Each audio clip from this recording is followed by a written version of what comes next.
Blackstone Audio presents The Man in the High Castle by Philip K. Dick.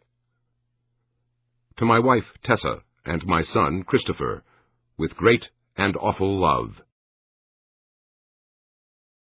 Chapter 1. Across the metro area, hundreds of small businesses, especially restaurants, heeded a call to observe a general strike, many in sympathy with immigrant-owned shops where business has plummeted sharply amid fears of ICE patrols. Schools in the area also closed today. Labor unions led the call for the general strike, but the decision was made easier by today's life-threatening low temperatures. The DHS gave no signs today of easing up on its surge in the Twin Cities in the days ahead. On Thursday, Border Patrol Chief Greg Bovino was asked if there's a number of arrests agents were targeting. There is a number, and it's called all of them. At a separate anti-ICE rally today, roughly 100 people, including members of clergy, were arrested after protesting outside a terminal at the Minneapolis-St. Paul International Airport. All this comes at a time of rising public scrutiny.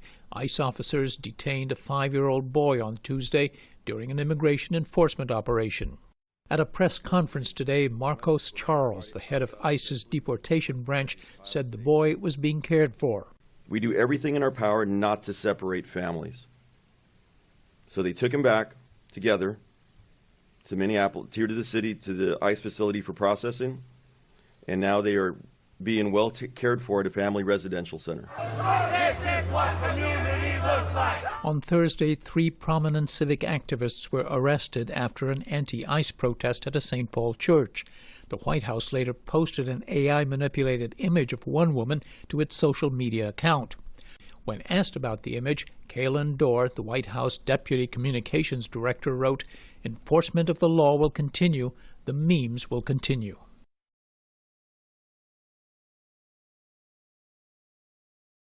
My relationship with the United States has always been a very bad one. It has always seemed to me that I was about to be arrested by the American police for some obscure reason. And perhaps that's because of reading Kafka's The Trial. That book influenced me very much, you know, where someone is arrested for a crime and he's never told what crime he has committed. And in Berkeley, we were very radical. And there's a Bob Dylan song, let's see, he says, whatever it was you were doing, you don't know what it was, but the police say you're doing it again, something like that. And I always had that feeling, and